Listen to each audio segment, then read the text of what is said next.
Perfect. I'm ready. All right.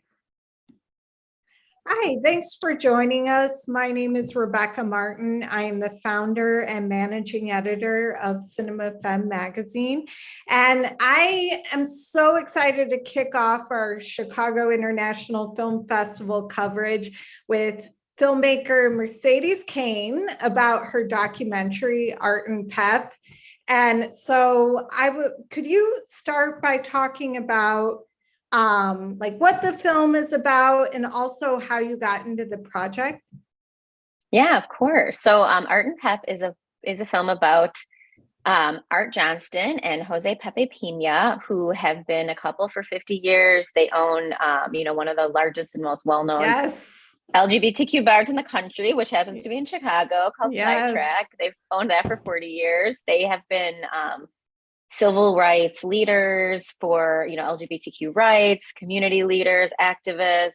And the story, the film is really told through the lens of their life and love story, but it kind of branches out beyond that as well. And the way that I found the film or found Art and Pep is through the EP Kevin Houseworth, who is a longtime friend and creative collaborator of mine. And he's known them forever because he's been very involved in activism in the LGBTQ community.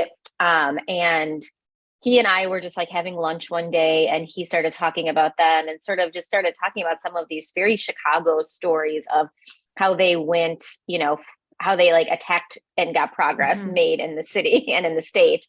Yeah. And some of the stories were just mind blowing to me. And I've always heard those stories, as many people have, on the coast in New York and California. And as a, long time, like lifelong, almost Chicago resident, I didn't know all these details of these stories and was sort of like blown away by it and said to him, this should be a film. Like, this isn't just we shouldn't just be talking about this. We should be sharing this with everybody. And so he was loved the idea and, introduced me to Art and Pep. And, they were reluctant subjects because even though they are very public figures in certain realms, they've never let their private life be public like that. And, but when I met them, I really did fall in love with their love, because they have been together almost 50 years, and you will never meet a couple who's more just kind and loving and, admire each other more than the two of them. And I also, when I saw that, it really made me realize that I have never seen a story about two men who've had a 50-year relationship on any screen. Yeah. And I thought that was important too. Yeah. And it's so funny. I mean, just a little bit about my experience with Sidetrack. I'm not going to go too much into my story, but so I went to school in Santa Barbara, and my best friend I made there, he was at the time closeted. And then when he came out to me, and so we started going to gay bars together while he was testing, the terrain, I guess you could say. And then, I moved to Chicago, and then whenever he would come visit, we would go to Sidetrack, and it was just I love that. he just felt like home there. And he's actually been married for quite a while. And I just, watching this film just kind of reminded me of them. And it's just, their love is so inspiring. So you had talked about there's not really a film showing this long of a relationship between two men. And so I was wondering if you could go into that a little bit more, talking about the importance of representation with them and the queer community in Chicago. Sure. I think for one thing, there's a few reasons why there hasn't been a story like this. One is that, AIDS really robbed the community of a lot of long-term relationships because of, how many people died. And, in a way, Art and Pep's love kind of saved them from AIDS. But I think, it's just, I can't tell you how many people. So, we premiered in Outfest. We screened in Atlanta and Indiana. And I just can't tell you how many people come up to us and say I grew up in a small town. And even people we interviewed for this film who come from Michigan, Indiana, Wisconsin, where Chicago and Illinois, it really is this beacon of hope, which is why it makes it so important also, but who come up to us and say if I had only seen this story reflected back to me when I thought I was the only person who had Yeah. these feelings, who was this little kid in this little town. And like, if I knew that what you have was possible back then, like it would have saved me so much heartache and, like just depression and all the things that, young gay kids feel around the world. Right. Especially when they're not in a big city and they don't see that. And obviously I think that's changing for the Hmm. good and for the better. Yeah. And I think stories like this are part of that change. And so, yeah, Yeah. I really do think that was a driving force for this Yeah. film. And I actually think this film is going to be so important to the queer community in Chicago. So I'm so happy that you made this film. And then, my next question is, I've been noticing with documentaries lately, like the use of like animation and mixed media. And I was curious, like, how did the assembly process work with like finding that footage and then piecing it with the animation and then the present day? Can you talk about that process? Yeah, totally. So, a couple things. For one, Sidetrack being a video bar, it was sort of shocking how little video they actually had of their own bar over the years. Yeah. And I think part of that is, in the 70s, 80s, early 90s, like people were not taking videos or photos in gay bars, like it was a space that had no windows, that was like you go in there and you don't share that out for a lot of reasons, obvious reasons. And so they didn't have a lot of documentation really. So we had to really dig. We had to like, just try to source from the community and just also go to like different archives. And we got really lucky because this one man, Rick DeLopp, who had made a film about another activist, Danny Sotomayor, who was also in our film.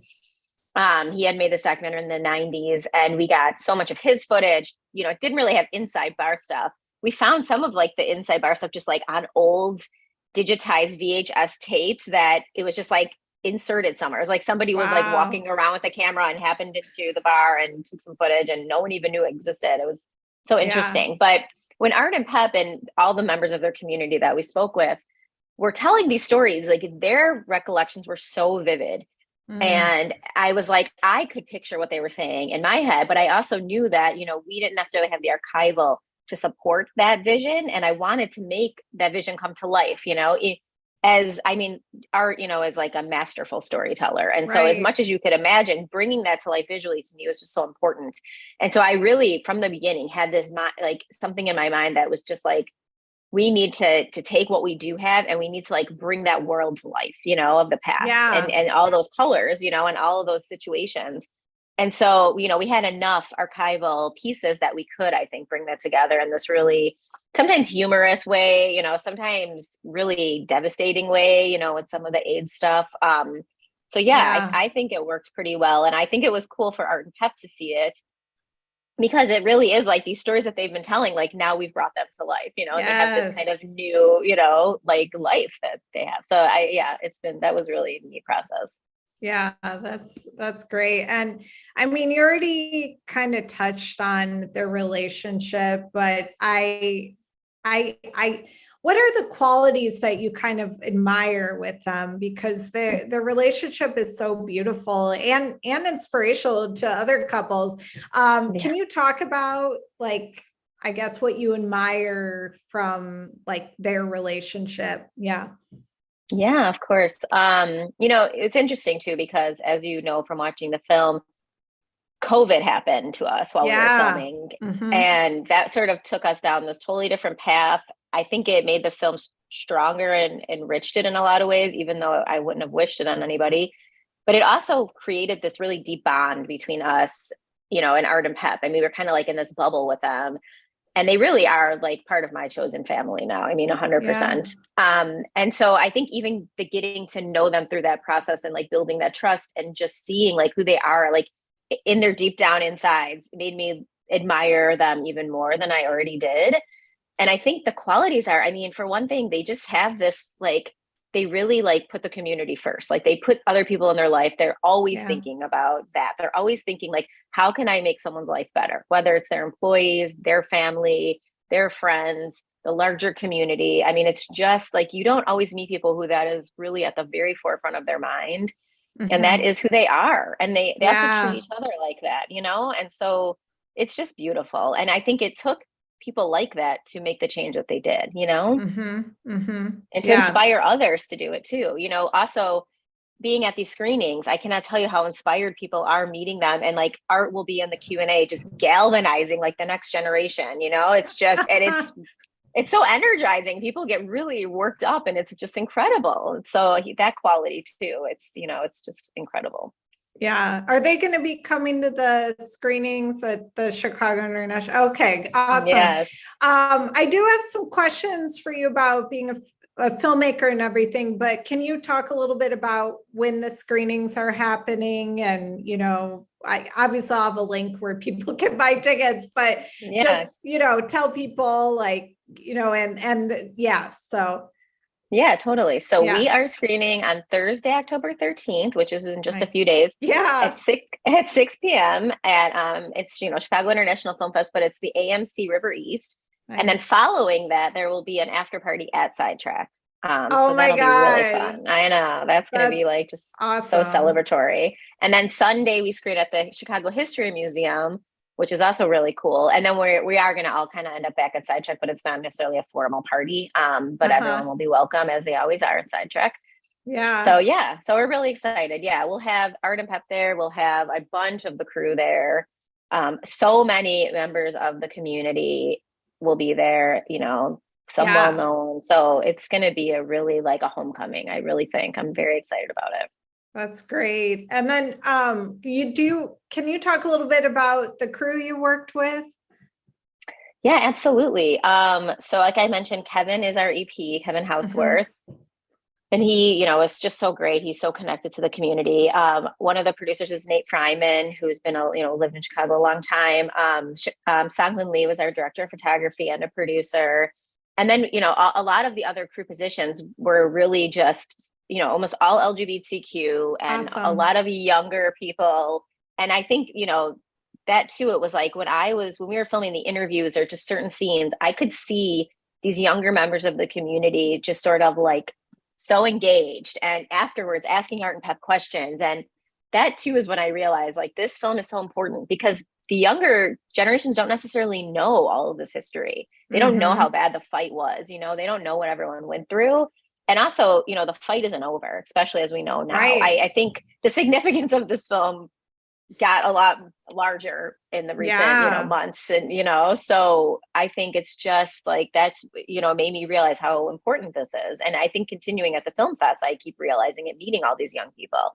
So yeah, we made a concerted effort to have like the most diverse representative crew that we possibly could. Oh, and I would be remiss to not mention also CJ Ariano, who is our editor, and he's also LGBTQ, and he is so talented and could not have done this without him. As I mentioned, it's such a more expansive story than you probably think. Like I keep hearing that because it is about Art and Pep, but it's about all these other people too, and even people who today are kind of taking that torch from them and carrying on this work.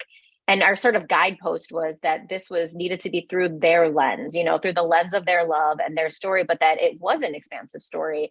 And so there's so many layers and modern day and history and different people. And CJ just was such a huge help with me, working with me to just make sure we wove those layers together in a way that made sense. It was entertaining and engaging. And we had a great crew.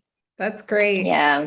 And I'm going to ask you a question I ask like pretty much everybody I interview. And I always get the best answers. So what do you hope people see in your film? I think it's a couple things. I mean, as I mentioned, to me, the love story is just, it sounds like kind of cliche, but the truth is that like love can conquer anything, like Art and Pep, if they didn't have each other and this really deep love for one another, I'm sure they would have still done great things, but I think it was that love that really inspired them to make sure that everyone in their community could love and live freely. I think it gave them the strength and the support that they needed to really do all of this. I think that's one. And then the second thing is that, and I think Art says it in the film, but if they can do it, anyone can do it. Right. Like they didn't really set out to be like, when they were, young, like we're going to be activists. It was like, to them, inaction was just not an option.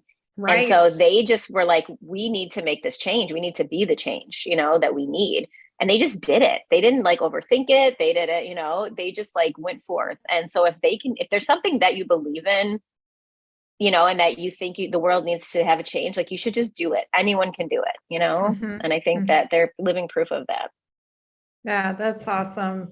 And I think this will be my last question. So another question I often ask is, what's something you learned about yourself as a filmmaker in the process, and maybe some, you know, potential advice for other emerging, you know, female filmmakers and non-binary people, filmmakers? Yeah, that's a great question.